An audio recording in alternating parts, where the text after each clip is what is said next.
Welcome to Cosmic Comics, Games and Collectibles, your zen of geekism. We carry comics old and new, magazines, toys, games like Pokemon, Magic, D&D. Want Godzilla, Ultraman, Star Trek, Ninja Turtles, Funko Pops? You'll find it all here. Shop our Cosmic Sound Room and pick up a record or two. Enjoy our Comic Coffee Lounge with a cup of Sasquatch coffee or a delicious menu item while geeking out over a super cool movie on our big screen. Come by and say hello to Maui. Cosmic Comic, Games and Collectibles. Superman loves us, and so will you.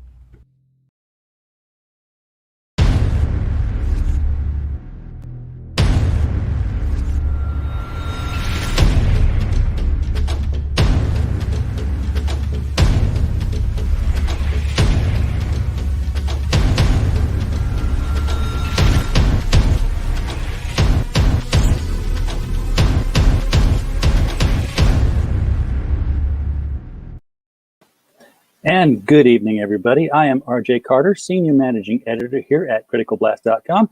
And as is our normal wont to do every weeknight at 7 p.m. Central, 8 p.m. Eastern, 5 p.m. Pacific time, and it's always 5 o'clock a.m. somewhere on the other side of the world, and it's still a good time to drink. That first Budweiser of the morning is always the best one.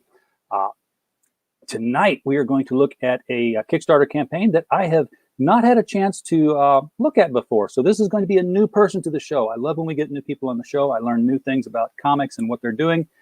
So without further ado, ladies and gentlemen, and for the half dozen watching at home from Eureka Springs, Arkansas, let's get ready to rumble with Ed the Crippler Cannell. Ed, how are you doing tonight?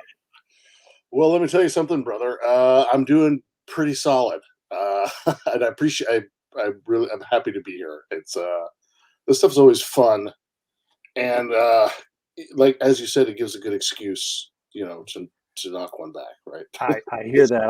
I'm kind of watching it right now, so I'll have something stronger later. Is that a Mountain Dew or something like that? Oh, this is Dr. Thunder. Only the high end stuff for me.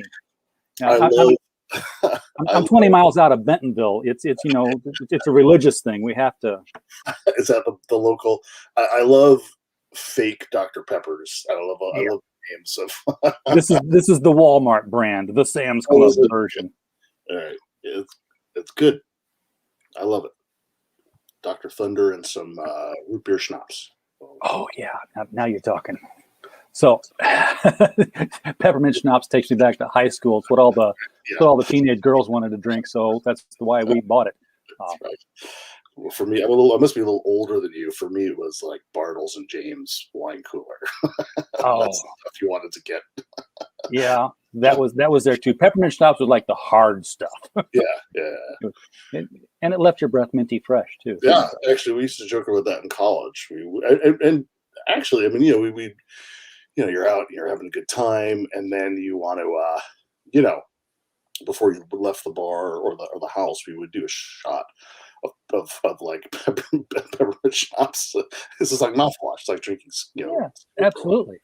And if you drink enough to throw up, you're still good, still fresh. Just do another shot. Cleaned you on the way out. We used to have also in college blackberry brandy because I went to college in Chicago, and it would be like 30 below. Which college did you go to? I went to the DeVry Institute of Technology, which rebranded itself DeVry University after I left. Was that in a suburb, or was it? Were you in the city? That's sort of like that one was in Lombard. They moved it to Addison after that. Okay. But it was on the main strip in Lombard there. I can't remember what street that was. But it was like truck driving school. Well, no, I learned something. You learned Chicago was really freaking cold compared to Arkansas.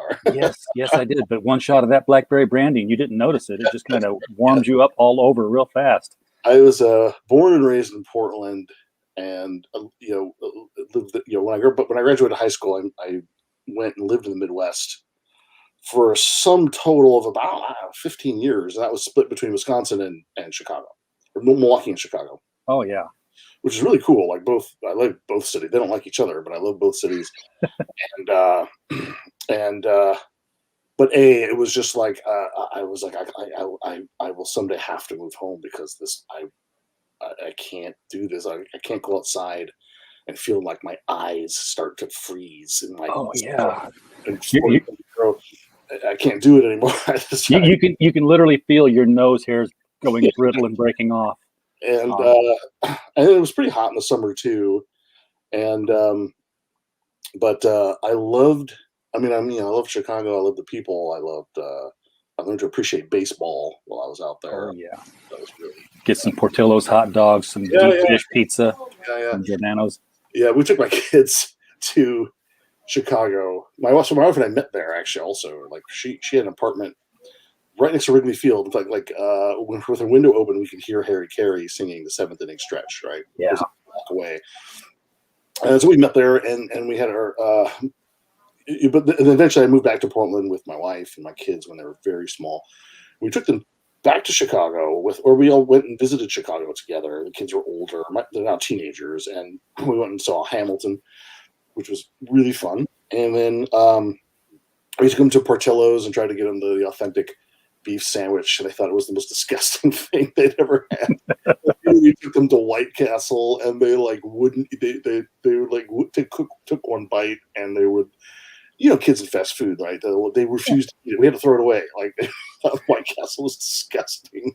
Well, White Castle is best after you've had some of that peppermint schnapps, and it's 2 a.m. and you're sitting there with your friends. They were like 15 and 16. They're like 13 and 14 at the time. I should have got them hammered before. Well, yeah, that's kind of out of the question there, I guess. But so when and where were you when you got into wrestling? Okay, so I mentioned Portland, and I was just lucky. This is one of the few things, I was born in '72. By the end of the '70s, I'm a young kid. I'm 7. We had the Trailblazers and nothing else, but I was very lucky in that we had an NWA territory out there. For those of you who kind of lived through those old territory days of wrestling, or who just kind of know about it, but before the WWE sort of absorbed them all out of business. Yeah, we had the NWA. Really, wrestling was just a bunch of promoters with their own little fiefdoms, and Pacific Northwest Wrestling was one of them. So every Saturday night, I could watch wrestling live from wherever the hell, some bowling alley or wherever the hell they broadcast from. But it was an NWA territory. So Roddy Piper came through there, Jesse Ventura. He was really green. And the local guys, but also some people probably know who Playboy Buddy Rose was, or you remember Billy Jack Haynes. He came through out of here. And because it was an NWA territory, every once in a while they would do a big show in Portland, and I saw 2 of them. I saw Ric Flair. So Ric Flair would come to town to defend the belt against like our local, once against Dusty Rhodes in Portland. So I got to see that, and once against like one of our, it was Billy Jack Haynes, one of our local heroes. So I was watching the Pacific Northwest Wrestling, and from there it just took off because obviously in the 80s, the advent of cable came, and pretty soon, so Superstation WTBS out of Atlanta became not just a local channel, but like a cable channel. Everybody had it. So you could watch 3 hours of Georgia Championship Wrestling on Saturday. Ric Flair, Dusty Rhodes, the Road Warriors eventually showed up, the Four Horsemen, all that stuff. And then, of course, WWF, as it was known at the time, with the Friday Night Main Event and through Hulkamania and so forth and so on. But that's how I got hooked. It was in the 70s, that same time that you were watching that in the 70s, I was growing up in St. Louis, just outside in the suburbs there. So we had wrestling at the Chase. Yeah, Harley Race, Dick the Bruiser, Junkyard Dog. Yeah. But we still had, the Nature Boy would come through there. So you were kind of lucky. What was interesting about Pacific Northwest Wrestling is it was really kind of a far-flung outpost of the NWA empire, and it was very rare. I think we saw Ric Flair twice while I was alive. Came to town, and I was there both times. But because because it was Portland, it was like way the hell out in kind of the middle of nowhere. But St. Louis was, I think, because Harley Race was champ and because Harley Race made St. Louis his home base, I think St. Louis was like the nerve center of the NWA for a while. Yeah, until felt like it. Yeah, until Ric Flair it felt like Ric Flair was kind of based himself out of Atlanta with Georgia Championship Wrestling.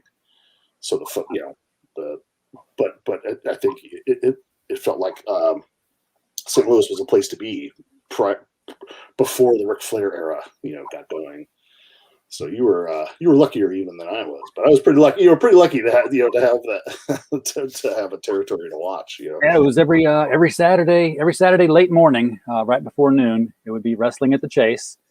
It was on Channel 11, local affiliate. We only had 4 channels to pick from, so it was on one of them. Same thing. We had 3 channels or 4 channels, and it was Channel 12, and Channel 12 was independent. Like they were not an ABC or NBC or CBS. So weirdly enough. But they had wrestling.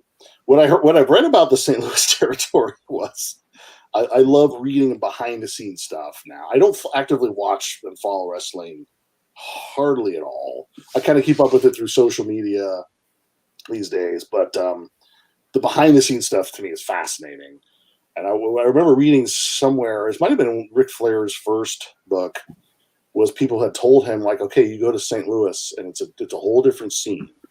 They're like, when you go wrestle there, everyone's just sitting at like a table eating like a nice dinner, and it was the Chase Hotel. Chase Hotel. So he's like, and the ring, the mat is super hard. So hardly anybody gets up on the top turnbuckle and does like a crazy dive. He's like, if you get up on the top turnbuckle and you're jumping off, you're gonna get over quick because nobody does that because the mat is like cement. So he had it in his head that he was gonna be like, he would do it. He would just climb and fly and land all over the place. And I guess people are eating their chicken cordon bleu, and it was a high-end place. Could you imagine? I would love it. I'd be there every Saturday. Oh man. So somewhere along the way you got into comic books because kind of, yeah. Well, so it was I'll try to sum it up interestingly enough, but I was a real nerd growing up. Surprise. I was really into video games, and this is the days of the arcade, and we had like Ataris and stuff, but they were pretty crude compared to the arcades, the 80s arcades you could go to. Comic books for sure to a point, but it was mostly video games and wrestling. I was obsessed with wrestling up until 14, 15. And I actually, it took me a while, but I became I entered the video game industry as a writer, well, as like an assistant producer / game designer in 2001. And then before long, quickly transitioned into writing for games and being like a narrative guy. And I have worked for game studios full time in the past, but I've spent most of the years since as a freelance narrative designer / game writer, and that's kind of my life, and it's great. The way we brought it back to the way I got it back to comics was myself and my co-creator Matthew Enton. He's also a game writer, and we even have worked together on some of the same projects, same games together, and we would work on our own stories kind of in our spare time. He was also really into wrestling. I'm a little older than him, so he kind of came of age in the Attitude Era. He has that kind of perspective.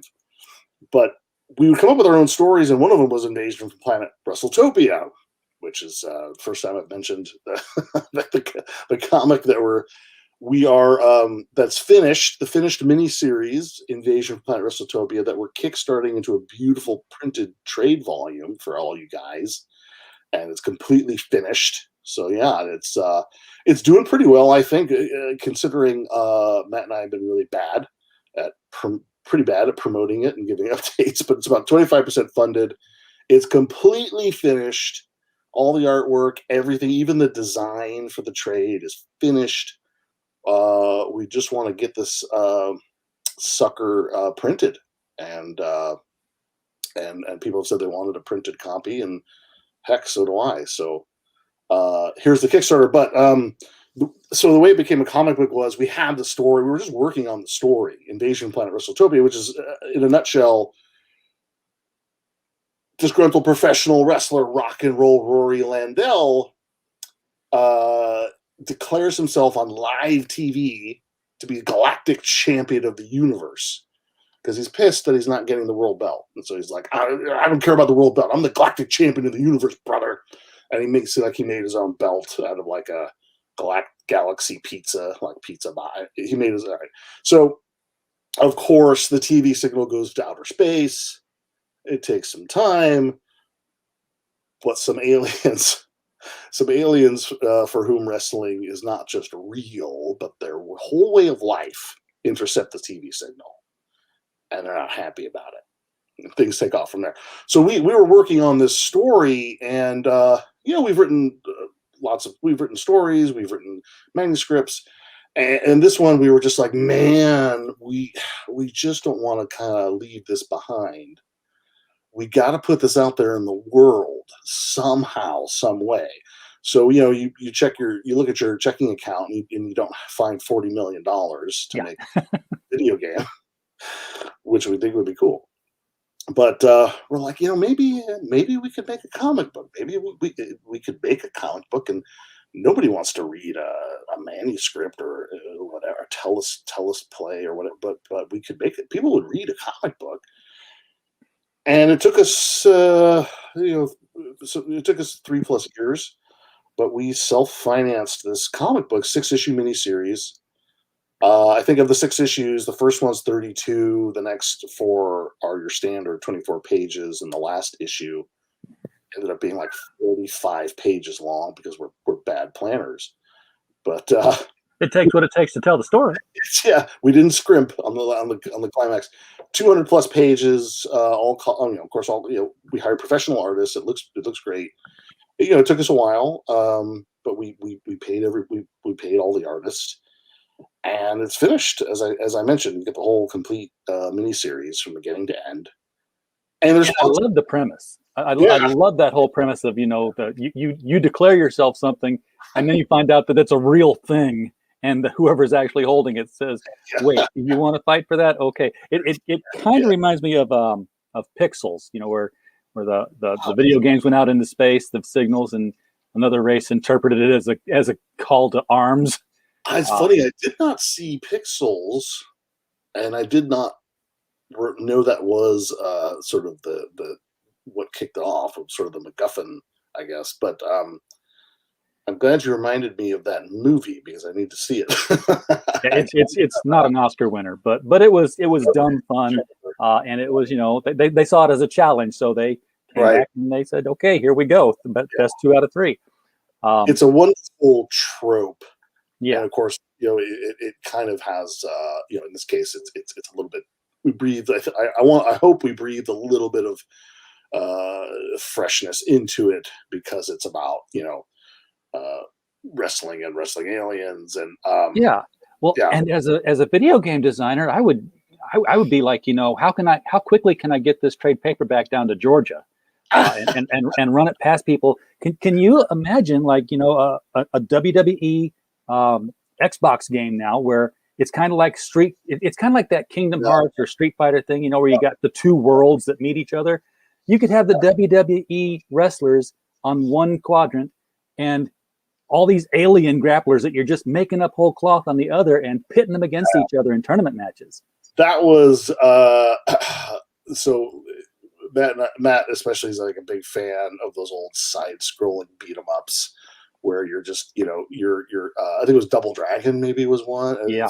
The name right, and you're just like wandering through the city streets, kung-fuing the hell out of people. I was just like, so we, of course, I think our first love is video games, right? Like, I don't know if we had the money, maybe it would become a video game or something else. Comics, I've never, I've never completely. I can't say I was like a hardcore comic book fan after a certain age, maybe like high school, but I never quite left it. Like I would always have a graphic novel on hand. I would always like I would always.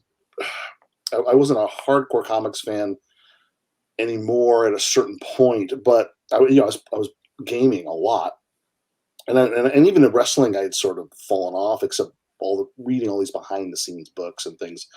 But what was also a really nice gift of starting to make Wrestletopia was I'm like, well, okay, I guess I should read more comics. I mean, we read books on how to write for comics, and then we're like, okay, we should read comics. And it was because of doing this that I sort of got sucked back into it, right? Like so I have a pull list now. My buddy Ron, who owns the comic book store in my neighborhood, I would go to his shop. I sort of knew him, but then I started becoming like one of his best customers, for comic books instead of like just board games or whatever else. What's the name of the shop? We'll give it a plug. Yes, I would love to plug. This is what drives me crazy is I always want to plug his store. He's a great guy, super nice guy. Other Worlds Games and Comics. And I always want to say, I always get it wrong in my head. I always want to say like Outer Worlds. It's Other Worlds Games and Comics. And he's been there, he's in Hillsdale, Oregon, Southwest Portland. And Southwest Portland is kind of an oasis as far as gaming and comics shops. But he might be the only one that I know of in Southwest Portland. He's been there though like 10 years, and is a super nice guy and sells a lot of Magic and board games and a lot of comics. His store is like deceptively big, like it looks really small, and then you walk in there and it's like it's a weirdly like it exists in some alternate dimension where it's like way bigger than it looks from the outside. It's like a TARDIS. Yeah, yeah, it's a weird. And he had a rough time during the pandemic, but he survived. And I think his store is actually really important because if you're a nerd in Southwest Portland, you have nowhere else to go. We threw his link out in the chat here for people in the Portland area to go in and check him out. Yeah, if you got a good comic shop, they also function like a black hole in that they slow down time because you walk out and it's like, where'd those last 6 hours go? And he's a sweet guy. And the other thing is he has like a lot of Magic release parties, and he does like these like sort of Dungeons and Dragons day camps for kids. And it really, I'll walk in there and I'll see these young kids, and I recognize myself, right? Like you can look at them and say, yeah, that was me when I was that age. And you realize it's really heartwarming that they kind of have a place to go and feel and have friends and feel like they belong. Whereas, again, Southwest Portland's it's a mostly residential quadrant of the city. It doesn't have a ton of businesses, all told. And like I used to buy my comic books at 14. The only place to go was the convenience store, which carried plenty of comics. But that's it. I bought and every wrestling magazine I get my hands on every week, every single one, and comic books. Of course, the industry sold more comics when they were at the convenience stores because they were at all of them. They didn't have to go to a specialty store to seek them out. But right, yeah, for sure. Right. Yeah. Comics is a weird thing to kind of analyze because I'm still trying to figure out this industry as just this outsider. But it is kind of like if you're to talk to somebody and say, "Hey, I've got a cool hobby for you," and I'm like, "Oh, cool, great. What do I have to do?" Well, you're going to go to a special store. You can't support this hobby at the grocery store or the convenience store or anything else. You have to go to a specialty store. Oh, okay. And it's kind of expensive. and it's the distribution is rough. Sorry, I think maybe that's your audio is kind of going in and out there per second. But yeah, the distribution is very rough. Since the direct market came in, it's well, what it was great because they were for the publishers, because if you would send them to a convenience store, they could send them back if they didn't sell. Whereas with the direct market, you stuck with them, and it's like, oh, I don't have any returns. Great for me. We have a super chat. I'm not sure how to do this because I have never had a super chat before. We just got monetized last week, so we're in our infancy. This is from Mike Walters, who has another YouTube channel called The Mike Stand. He says there are a couple of classic wrestling magazines that came out in the 60s and 70s. They were Tiger Mask and Kinnikuman. Well, I know right. If that's the same Tiger Mask I'm thinking of, that was a Japanese wrestler in I don't know, 70s and 80s territory era. If I'm thinking of the same one, I don't know Kinnikuman. But of course, wrestling was so hugely popular in Japan. And I just read a book about wrestling Northwest, Oregon, Washington, Vancouver, BC, that touched on Japan. And the wrestling in Japan started off as just another NWA territory. And they had never heard of anything like it, really.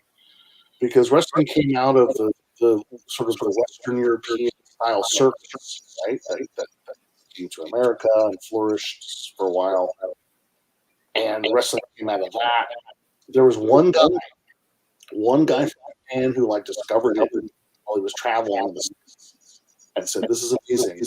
I got to take this to Japan." And started the first wrestling territory, and it just blew up. Like the way they described it was, they'd have wrestling matches, and people in small Japanese villages where not everyone had their own TV.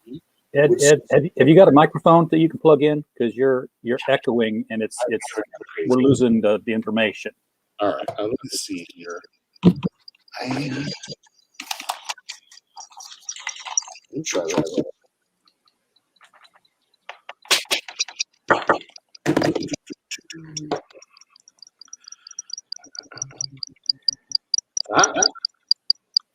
I know what it is.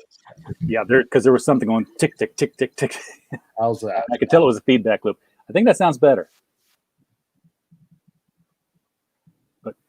But Mike, I want to say thank you for the $5 super chat while we're getting rehooked back up here with Jack, and for the other $5 super chat, Mike. You're making me blush here, man. I'm not used to having to handle this. The wrestler named Tiger Mask was based on the manga, and Kinnikuman is known in the U.S. as Ultimate Muscle.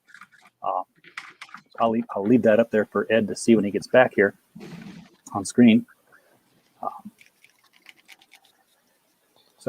So Ed, can you hear me? I can hear you. How am I can hear you very clearly. Okay. So I think we got rid of the echoing feedback problem there. Yeah, Mike is telling us that Tiger Mask was based on a manga, and that Kinnikuman is known in the U.S. as Ultimate Muscle. So I've not heard of Ultimate Muscle.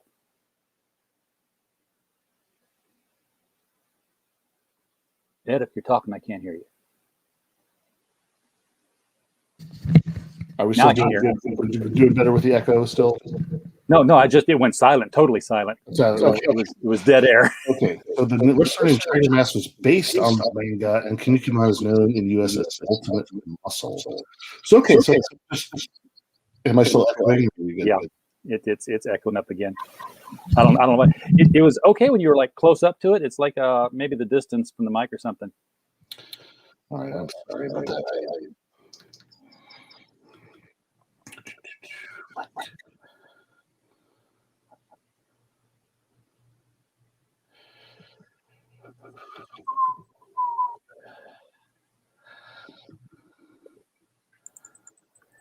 Thank you for watching, Mr. Yonafui. It's all we can. That's all we truly, really ask for.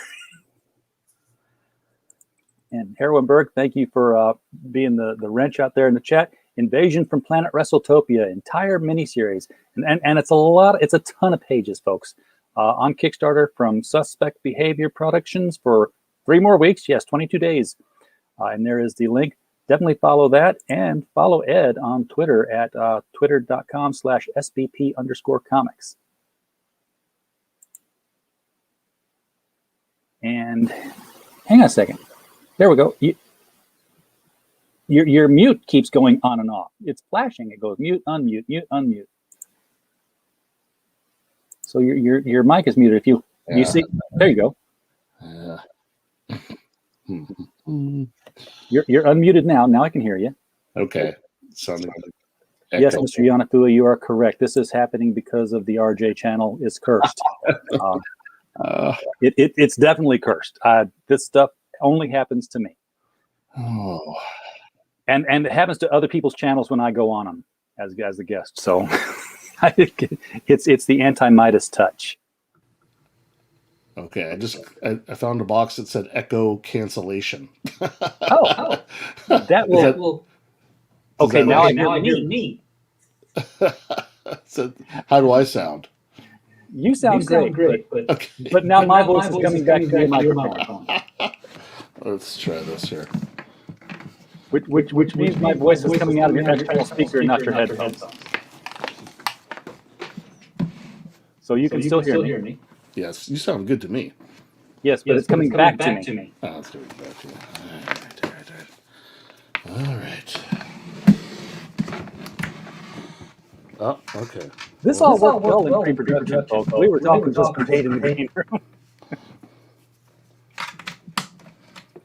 But it's one of the joys of live streaming. Okay, I'll bet this sounds better. It does sound better, and I'm no longer hearing myself talk to myself. Yeah, it's weird that echo is an option. Like I didn't. Why did I have to toggle? No, I wanted to echo, so don't cancel it.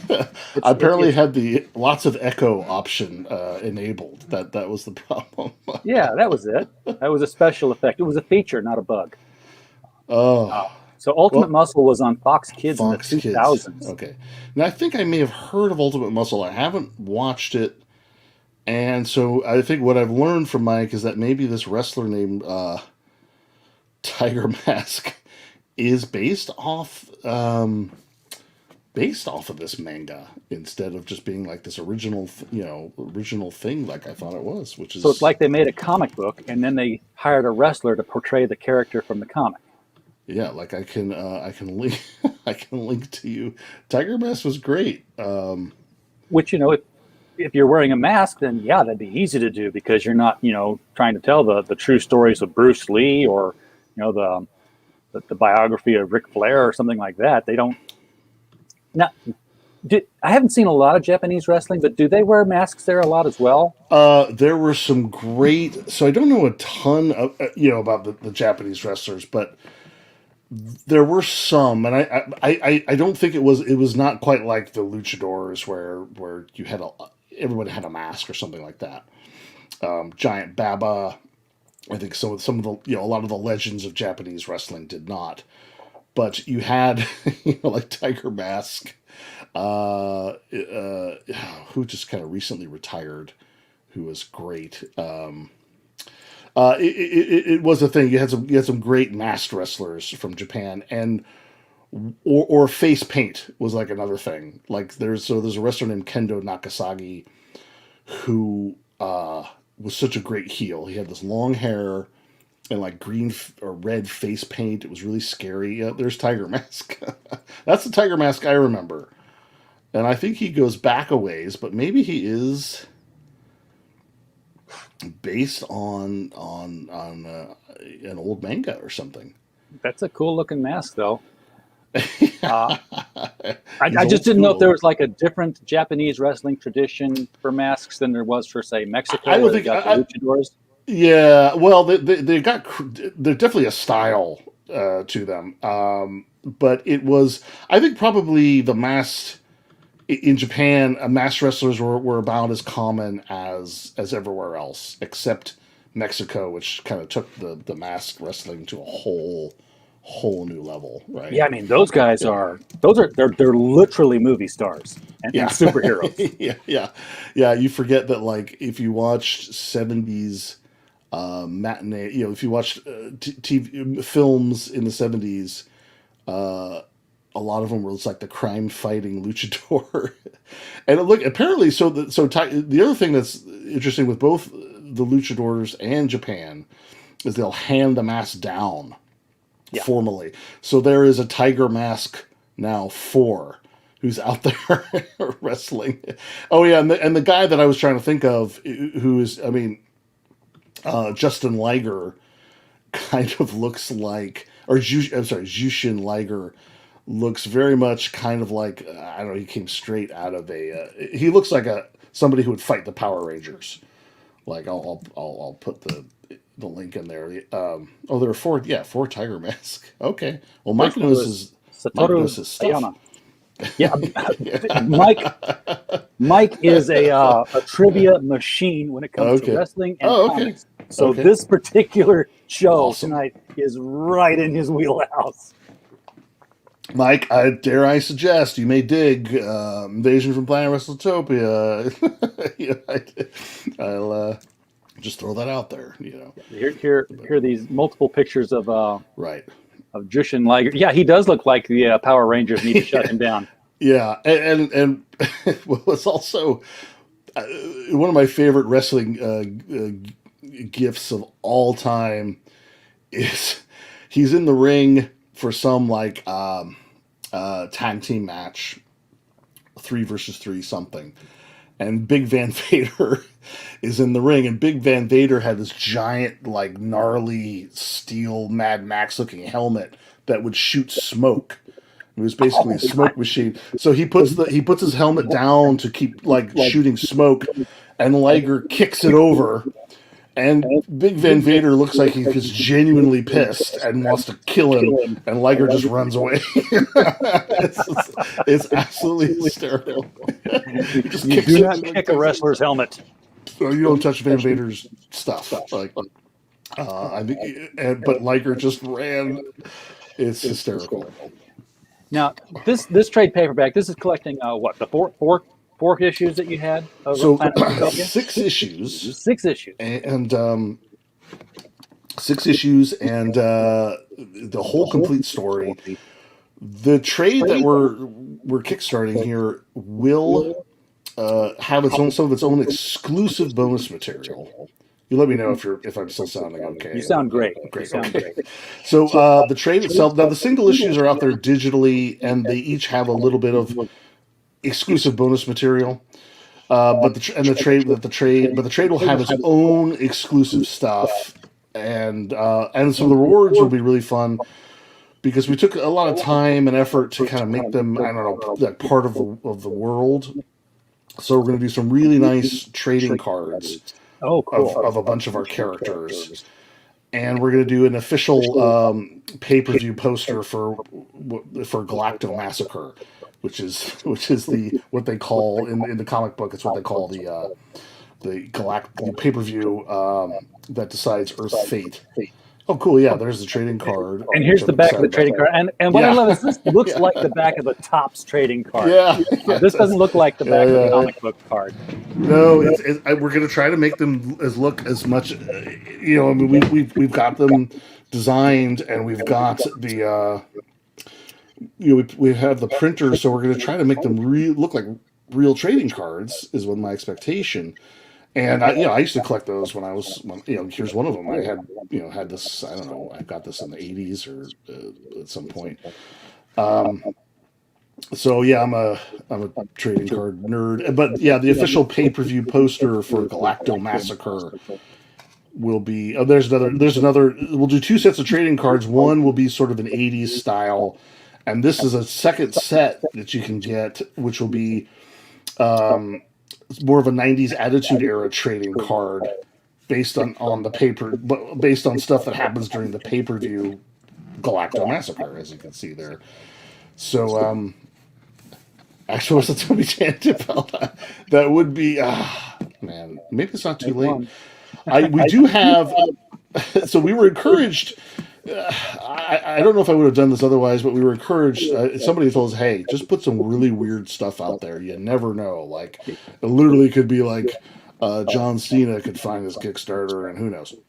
So you can do it on the cheap because you really only need to have somebody print up a cardboard pizza box that says Galactic Pizza on it.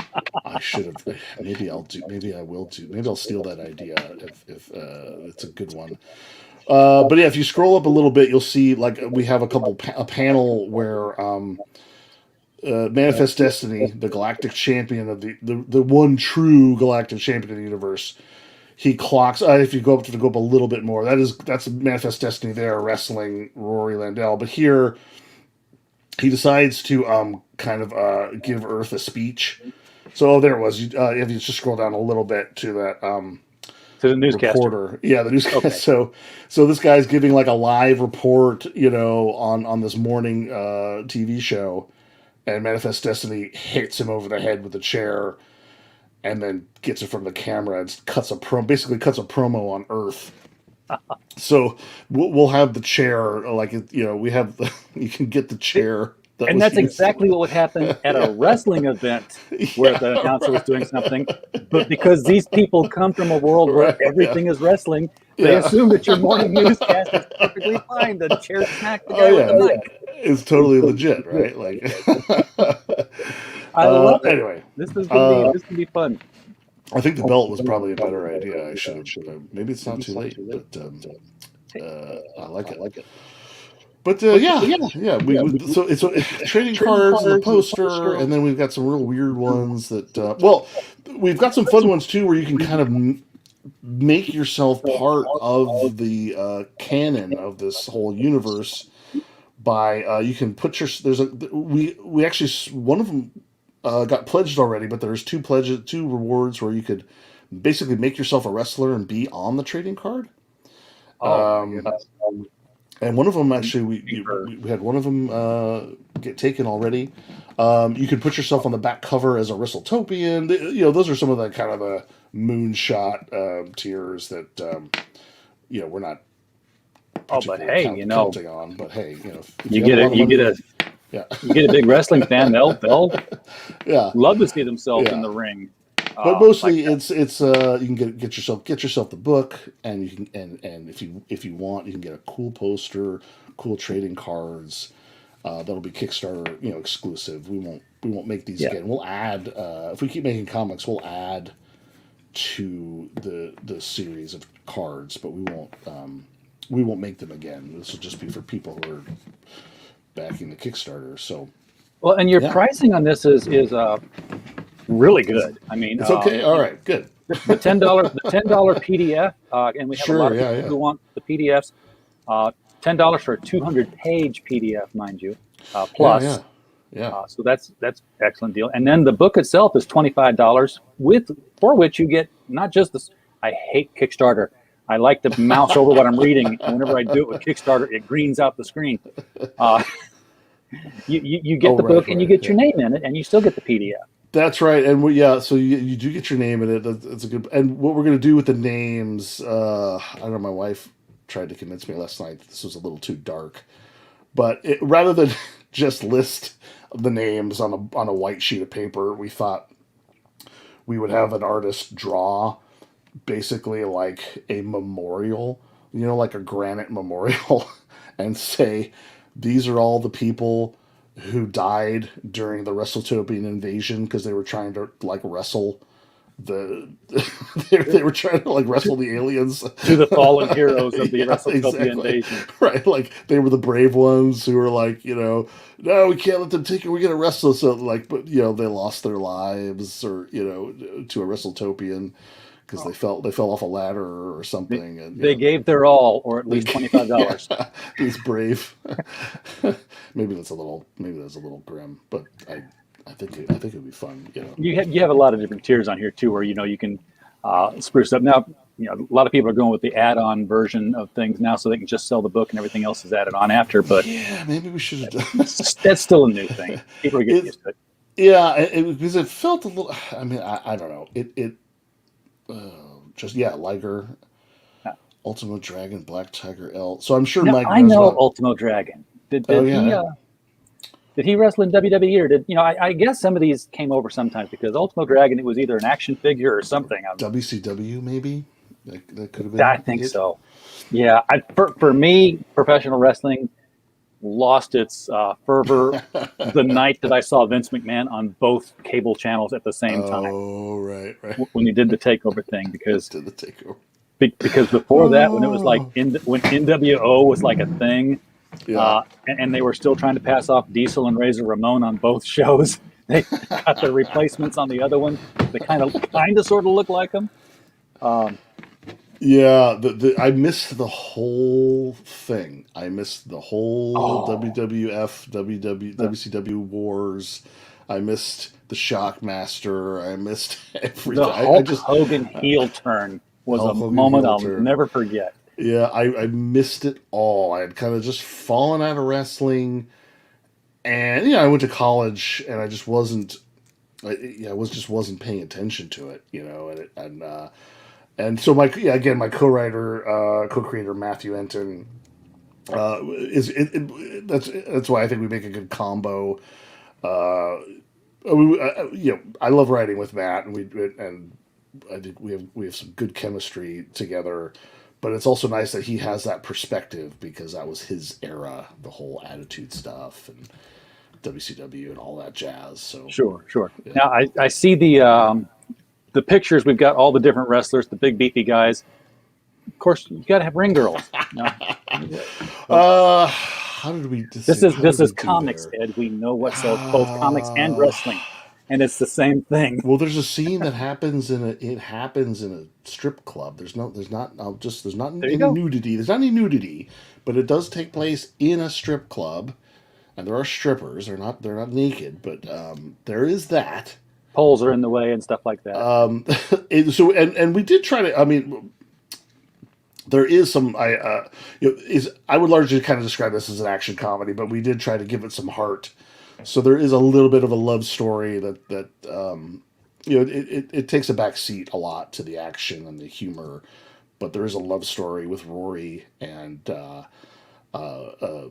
his the love of his life, who is also a wrestler, Linda. I'm guessing that's probably her by the car here. There she is. Yeah. So if you read this comic, you're probably going to see more dudes with their shirts off than anything. Right, yeah. But it's wrestling. Yeah, it's wrestling kind of without the divas. I would say, but there's a few divas in it. But there's a Wrestletopian, a female Wrestletopian, whose name is Dominatris. That's not suggestive at all. there's that for you know who I'm talking to. If your ears perked up, I'm talking. Then you know who I'm talking to. That one's for you. Now I noticed that Manifest Destiny here. He's a little bigger than Rory is. Yes, but he's very human looking. What? Yeah. Why did you choose to go with human looking aliens rather than I've got tentacles and spears. I'm really hard to wrestle. That's a good observation. We thought about it a little bit. We thought about okay, what if this guy has 6 arms, and what if this guy has it's like tentacles, and we thought that it would be a little bit hard to necessarily see these guys wrestle if these aliens had this really huge advantage, that maybe it would kind of change the focus off the humor a little bit. So in other words, WCW, I called it, and Liger's been everywhere. So in other words, a lot of the humor comes from there's a scene where the Wrestletopians invade. And they're striking at all these different seats of power. So they're on the White House lawn, and they have the Secret Service in a camel clutch. And I think what makes it kind of work is that there is nothing necessarily super special about the Wrestletopians to the naked eye, and so there's a juxtaposition between what should be happening and what is happening, versus if one of them was a giant and had tentacles. It feels more like like Mars Attacks, maybe. Yeah. Right. Like Space Jam, the movie was. Where the basketball players were 10 feet tall and they were just dropping the basketball in. Where it's no contest. So we do a little bit of that. I don't want to promise something that's not in there. But we do a little bit of that. We kind of hint that there are there's a handful of Wrestletopians that have that definitely aren't human. But it's mostly, I think that's where a lot of the humor comes from is, is sort of like just this again, this juxtaposition of what's normal, what should be happening, and what really is happening. Like, Wrestletopians should not be leaping off the Statue of Liberty to do a frog splash on somebody. No. But yet they are, right? It's like, but if they had like wings and stuff, it would just kind of feel like, it would It'd be a little too out of the pulls you too much out of the wrestling of the story. Possibly, yeah. But it's a good. We did think about it, right? Yeah. And so this is 6 issues in this trade paperback. Is that the end of the story, or are you going to keep going on? For sure, that's the end of the story arc. Like, you'll get a complete story. We want to do more Wrestletopian stories for sure. We want to do more stories, kind of in this sort of world. So we'll see. What would help us for this Kickstarter funds, and there are some other cool stories we want to tell. We will do another mini series. I think what the plan is to do a different mini series and then come back to Wrestletopia. But we do have some thoughts and ideas about what would happen after this. But well, if you come back to Wrestletopia, yeah, you need action figures. Yeah, you need those Masters of the Universe bodies, and then just sculpt the heads for them, even if they're just like 3D prints. Yeah. If there's a warehouse somewhere of old, like, Lone Star figures or whatever. Yes. Oh man, Lone Star didn't sell. We'll just swap. I love the idea. I got to so for a lot of these action scenes, for most of the action scenes, I think it was me working that out, for the artist, and so it gave me this great excuse to go to the store and buy wrestling action figures, and because I would sit there and work it out. I'm almost 50 years old and I'm playing with these action figures, and it was so much fun. I would love it. Now, you mentioned that you might have another series in between the next Wrestletopia. What do you have in mind? What are you going to pull off next? Oh, let me see if I could maybe even show you the one piece of art we did, if you want. You can share screen, absolutely.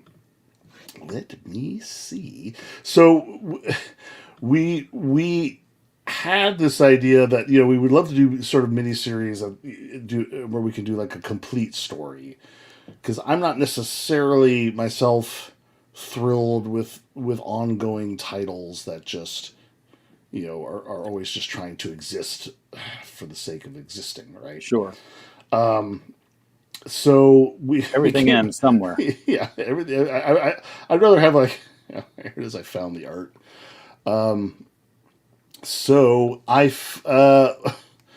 we came up with this idea, and I'll be really honest. I'm not even sure what the sort of quote unquote elevator pitch is.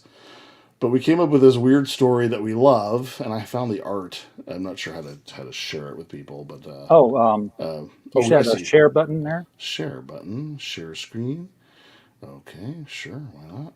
And you should be able to pick the application itself instead of your whole screen if you don't want to. Yeah, so, you don't want to see what I have going on over here. It's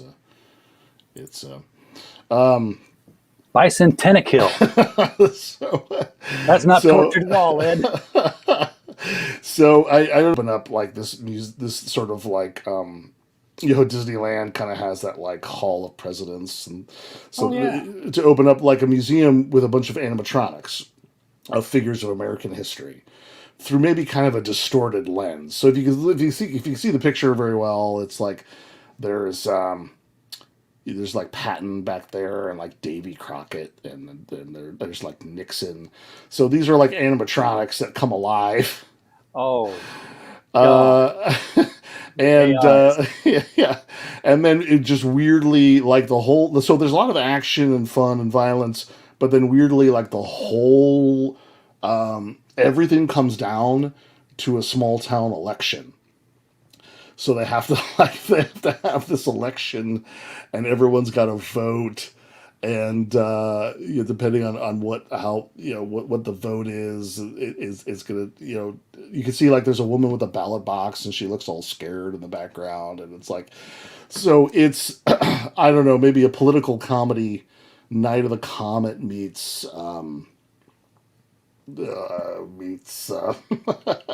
exactly sure what the comparison would be yet, but it makes us laugh. I just love the idea of all those wax animatronic figures coming to life, and Yeah, and it's like a comet, and it makes no sense.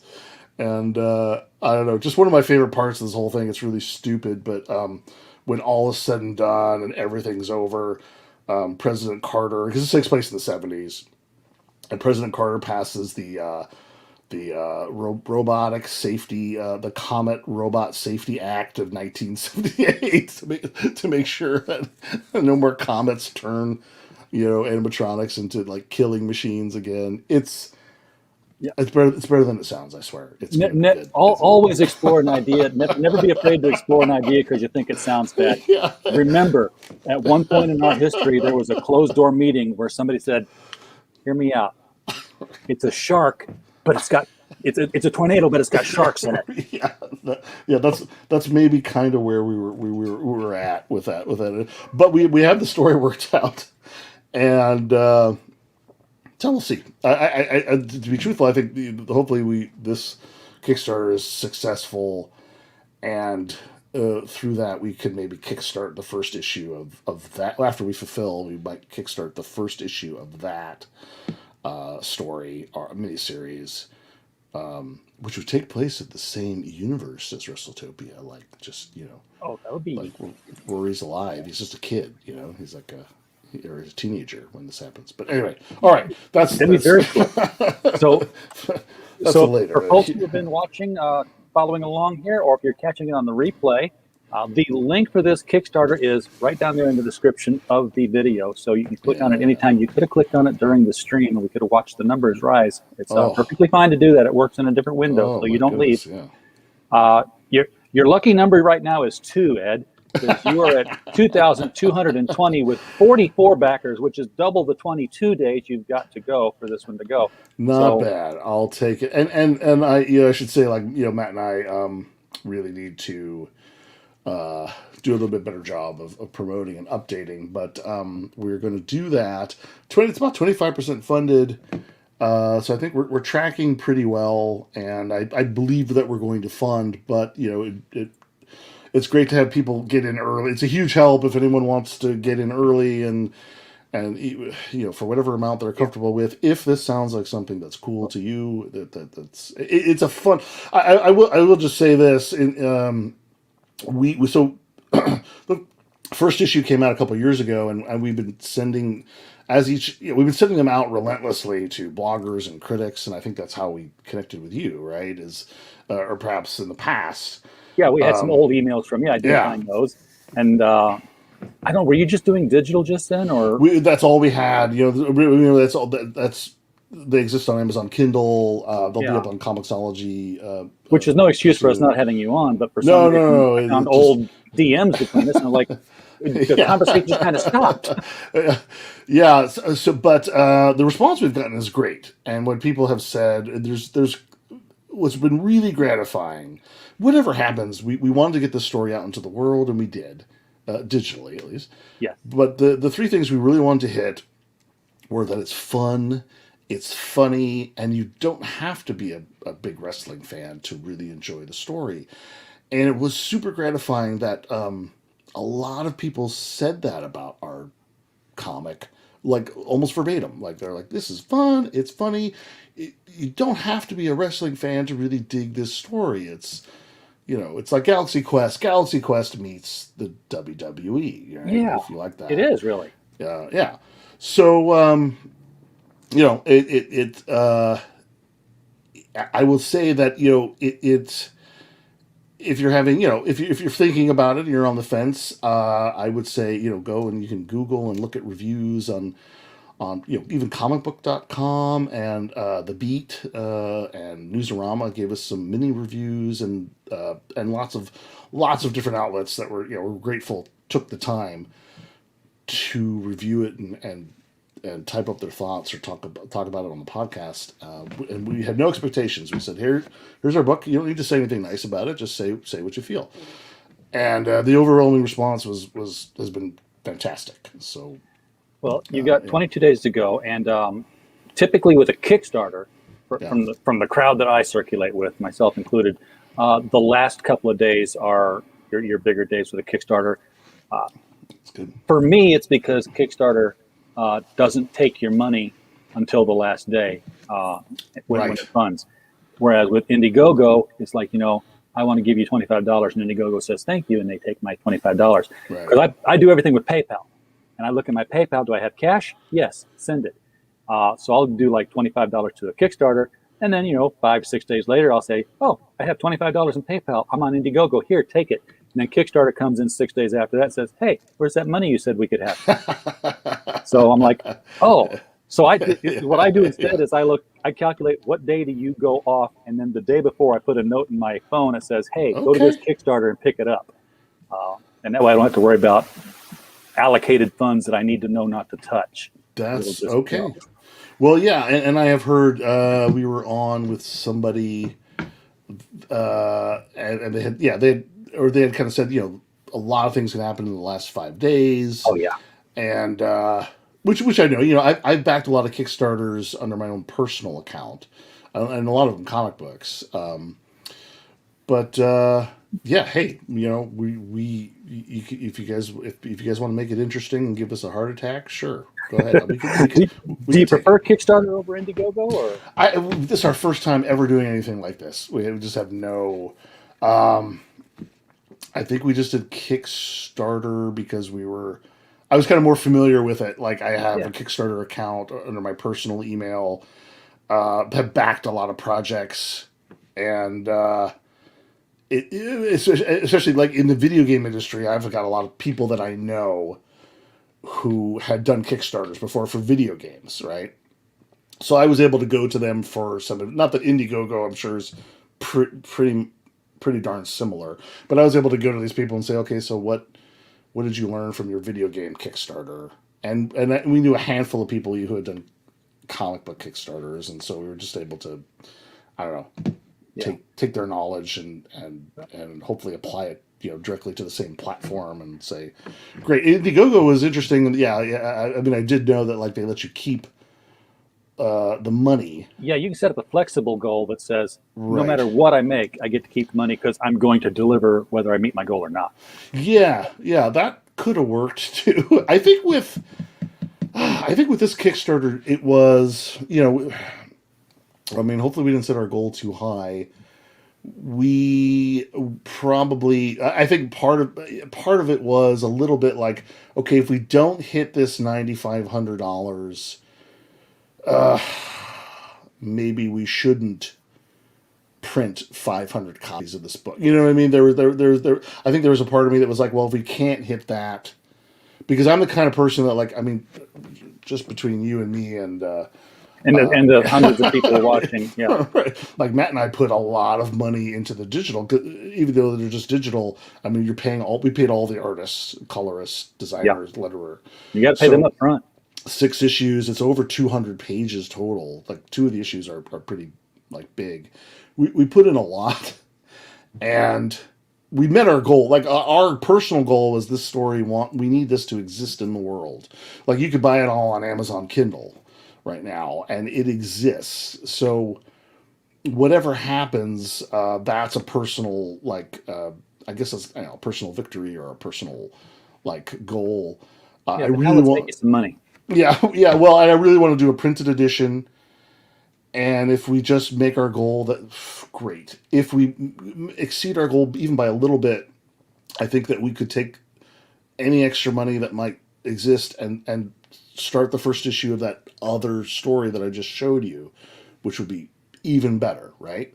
Yeah. We're not gonna make any profit. We're not gonna get reimbursed, but we put enough money into this that. We had to say, look, if we can't, maybe the printed edition is kind of a luxury. If we can't hit this goal, maybe we just, maybe we're just, that's the universe telling us Well, okay, you've done you've enough. got you got two major fandoms that are going to converge Yes. with this book. So I expect that you're going to be able to hit your goal. I mean, you're at, it's not telling me the percentage, but I'm just gonna, you're at roughly 20% with 8 days gone. You got 22. Yeah. It'll plateau and then it'll spike again. I don't know if you've gone to backer kit and said, hey, how am I tracking? I think so. I'm glad you brought up backer kit. I haven't looked at the analytics. I think we're right about where we need to be. I think we might use backer kit for the shipping. So the shipping will be. I get spooked trying to estimate shipping. People are like, why don't you just estimate what the shipping is? I'm like, I don't know where everybody lives. Like, hey, if you live in Antarctica and you want this, I'll send it to you. But I need you maybe to pay the postage. And we'll do it in the most economical way. Like, we will not, we'll do it in the most economical way that makes sense. Like, we won't put it, we won't make it like take 4 weeks to get to your house. We won't send it, overnight. But just wherever you live, we'll send it the most economic way. So postage will be extra, but we will. I mean, well, you know what it's going to weigh, and they got to type their country in, and then it just takes the weight and the measure and checks the country, and it tells you what it's going to cost. We'll send stuff everywhere. We just didn't. We were a little spooked by trying to guess how much will this cost to send. I run a comic book fulfillment service for international shipping, so I feel your pain. We do it mostly for the inbound stuff, but it's our first crowdfunding thing ever, so we just don't want to. We don't want to lose money. Sure. And like I said, it would be great to roll from this into more comics, and we're not worried about making a profit. But we don't want to lose money that we could use to make more comics if we're lucky. I think we're right about on where we need to be, thanks to some pledges came in today, which is great, and more wrestling fans have kind of found us here on Kickstarter, and it's going all right. It's going pretty good. Well, good. I hope this one is a success for you, and that you can then channel all that funding back into Bicentennial, and then come back to more Wrestletopia. We would love that. That's the plan, and I think it'll happen. Excellent. We just have to, All right. Well, Ed, appreciate you being here with us tonight and sharing Planet Wrestletopia with us. Thank you. Again, everyone in the chat, if you want to check this out, and I encourage you to do so, the Kickstarter link is right down there. Click on that, back it. It's very economical for 200 plus pages for a graphic novel collection.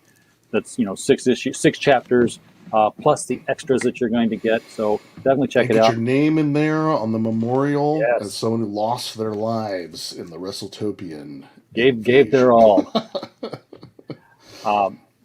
Thank you, folks, for watching along with us here tonight, participating in the chat. Thank you for the super chats. That is a first for us. So this is a hallmark episode for us tonight. We will always remember this. There were good super chats too. And as always, we just hope that you had a blast.